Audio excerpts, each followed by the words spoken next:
73사단에서 예비군 훈련을 받던 한 예비군이 훈련 중 사망을 하였습니다. 19시에 야간 정찰 훈련 중 도보로 이동하다가 의식을 잃고 쓰러진 것인데요. 이후 심정지 상태로 병원에 이송되었으나 안타깝게도 사망하게 되었습니다. 오늘은 국군의 고질적인 문제점과 이번 사건에 대해서 한번 다뤄보도록 하겠습니다. 2026년 5월 13일 오후 7시경 경기도 포천시에는 육군 제73사단 예비군 훈련장에서 동원 예비군 훈련을 받던 20대 남성 A씨가 갑자기 의식을 잃고 쓰러져 숨지는 충격적인 사건이 발생했습니다. 당시 사고 현장에서는 현역 부대와 예비 전력이 합동으로 참가하는 대규모 훈련인 쌍용 훈련이 진행 중이었던 것으로 확인되었습니다. A씨는 야간 정찰 훈련을 위해 도보로 이동하던 중 갑작스러운 이상 증세를 보이며 쓰러졌고 심정지 상태로 응급조치를 받으며 병원으로 이송되었으나 안타깝게도 사망하게 되었습니다. 이 사건이 언론을 통해 보도된 직후 온라인 공간과 SNS상에서는 국방부와 군 당국을 향한 격렬한 비난 여론이 쏟아지기 시작했습니다. 수많은 네티즌은 생업을 중단하고 국가의 부름에 응해 훈련장에 입수한 예비군들에게 현역 군인 수준을 넘어선 과도하고 무리한 고강도 훈련을 강요한 것이 아니냐며 강한 분노를 표출하고 있습니다. 특히 SNS와 군 관련 커뮤니티를 중심으로는 당시 야간 정찰 훈련이 한밤중을 넘어 자정 무렵까지 계속될 예정이었다는 현장 증언과 주장들이 급속도로 확산하면서 파장이 더 커지고 있습니다. 정확한 사고 경위와 구체적인 사망 원인, 그리고 당시 군부대가 안전 수칙을 철저하게 준수했는지 여부에 대해서는 경찰과 군 수사기관에 정밀한 조사가 진행되고 있습니다. 하지만 철저한 안전 대책 없이 무리하게 야간 동원 훈련을 강행했다는 비판 여론은 쉽게 가라앉지 않을 전망입니다. 이번 사고에서 야간 정찰 중 쓰러진 예비군에게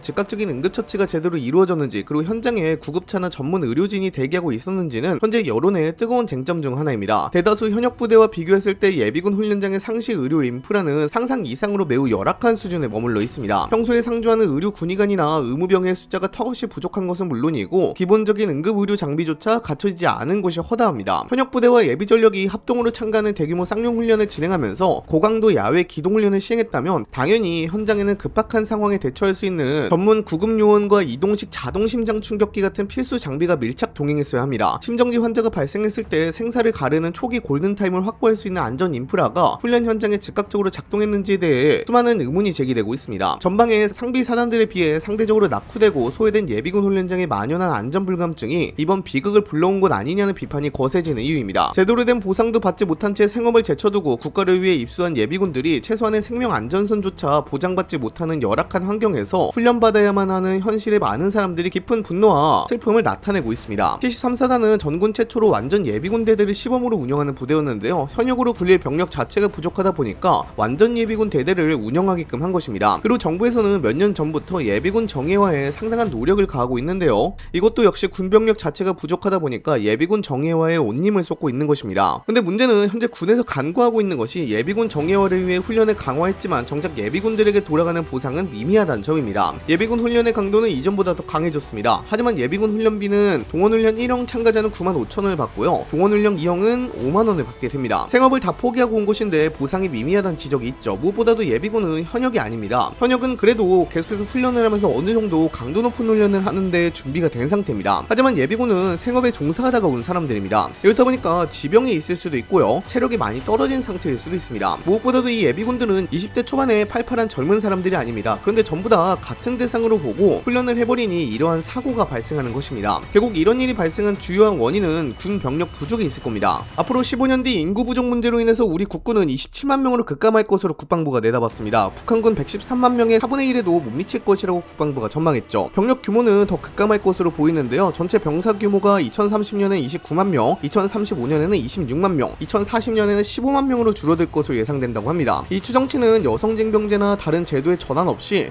현재의 병역 제도를 유지한 상태를 가정하고 20세 남성 인구를 대입해 산출한 것인데요. 병력이 2040년에는 10만 명대로 줄어든다는 것입니다. 문제는 이렇게 되면 국가방위 자체가 힘들어질 수 있다는 건데요. 미군은 일반적으로 공격을 할 때 3분의 1의 우위, 방어 시 1대 3 수준은 되어야지 작전에 성공할 가능성이 있다고 보고 있습니다. 그런데 추정대로라면 2040년 남북한의 병력은 4분의 1 수준이 되다 보니까 방어를 위한 최소한의 규모도 유지를 못하는 겁니다. 적어도 현재 상황에서 국가를 방위하려면 50만 명 수준은 유지되어야 하는데 50만 명 선도 깨진 지 오래죠. 지금 대한민국 국군의 상비 병력 규모는 통제 불가능할 정도로 빠르게 감소하고 있습니다. 특히 국방의 핵심을 담당하는 육군의 병력 손실은 심각한 수준에 도달했습니다. 육군 병사 숫자는 지난 6년이라는 짧은 기간 동안 30만 명에서 20만 명으로 무려 10만 명이나 급감했습니다. 이러한 병력 감소 현상이 더욱 심각하게 다가오는 이유는 군 당국의 인력 부족을 막기 위해 징집 기준을 무리하게 완화했음에도 불구하고 발생했기 때문입니다. 과거에는 신체적, 정신적 이유로 현역 복무에서 제외되었을 인원들까지 모두 입대하도록 현역 판정률을 인구의 이전에 비해 크게 올렸지만 가파른 인구 감소세를 막기에는 역부족인 상황입니다. 병역 자원 부족 현상이 가속화되면서 전방의 전투 부대들은 물리적인 유지 자체가 불가능한 한계 상황에 직면해 있습니다. 그 결과 우리 군의 부대 구조는 전면적인 해체와 통폐합 과정을 겪고 있습니다. 지난 2006년까지만 해도 전국에 59곳이 존재했던 4단급 이상의 대규모 부대들은 현재 41곳으로 크게 줄어든 상태입니다. 이는 지난 20년 동안 무려 18개나 되는 4단급 부대가 흔적도 없이 사라지거나 인근 부대로 통합되었다는 것을 의미합니다. 군부대의 무더기 해체로 인해 남은 부대들이 책임져야 하는 방어구역은 과거에 비해 훨씬 넓어졌으며 이는 전방 경계작전의 공백과 남은 장병들의 업무 가부화로 이어지고 있습니다. 처우 개선이나 첨단 장비 도입만으로는 해결할 수 없는 원천적인 인력 고갈 문제가 대한민국 군대의 근간을 흔들고 있습니다. 군에서는 이러한 군병력 부족 문제를 해결하기 위해서 아틀라스를 DMZ에 배치하는 등 무인화나 로봇 부대를 배치할 생각을 하고 있는 것으로 보이는데요. 문제는 그런데도 그 한계가 명확하다는 지적이 많습니다. 어찌됐든 무인한다고 하더라도 마지막 판단과 결단은 사람이 해야 합니다. 그런데 군 병력 자체가 줄어들면서 간부 숫자도 많이 줄어들고 있는데요. 2025년에 간부 전역 신청이 역대 최고를 기록하게 되었습니다. 2025년 전반기 기준으로만 봐도 정년이 남았음에도 불구하고 전역을 신청한 군 간부가 2869명으로 나타났습니다. 4년 전인 2021년 전반기에 1351명보다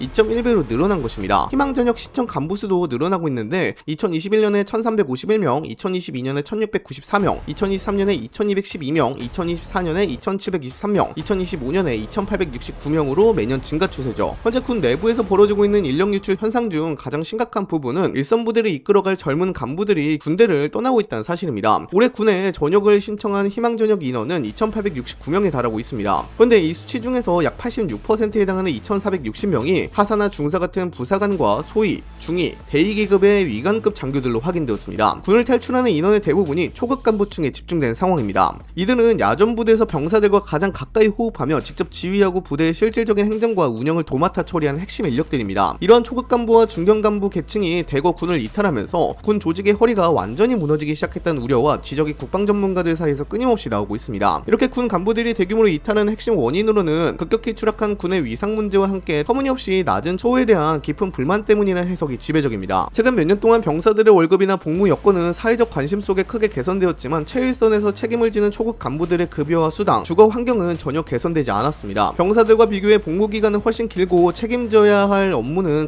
가중되었음에도 합당한 보상이 주어지지 않으면서 간부들이 느끼는 상대적 박탈감은 극에 달했습니다. 최근 군 당국과 국회 국방위원회 등에서 이러한 사태의 심각성을 인지하고 당직 근무비 인상이나 초급 간부 처우 개선을 위한 예산 증액을 시도하며 해결책을 모색하고는 있습니다. 하지만 실질적인 처우 개선은 전혀 진전되지 못하고 제자리에 머물러 있습니다. 군대의 열악한 처우를 개선하기 위해서는 이미 군복무를 마친 전역자들과 사회 구성원 전체가 지속적으로 관심을 가지고 목소리를 내주어야 합니다. 하지만 우리 사회 일부에서는 자신들이 겪었던 과거의 힘든 군생활과 비교하며 요즘 군대는 편해졌다거나 캠프라는 식으로 현역 장병들을 깎아내리는 분위기가 존재합니다. 군발이 같은 비하 표현을 무심코 사용하는 행동은 나라를 위해 헌신하는 군인들의 명예와 자부심을 심각하게 떨어뜨리는 결과를 초래합니다. 군인에 대한 사회적 존중이 사라지면 간부들의 이탈은 가속화되고 군의 위상은 더 추락할 수밖에 없습니다. 이제부터라도 우리 한 명 한 명이 군인들을 진심으로 존중하고 올바른 표현을 사용해 나간다면 늦더라도 군대의 환경과 처우가 조금씩 변화하는 중요한 계기가 될 것입니다.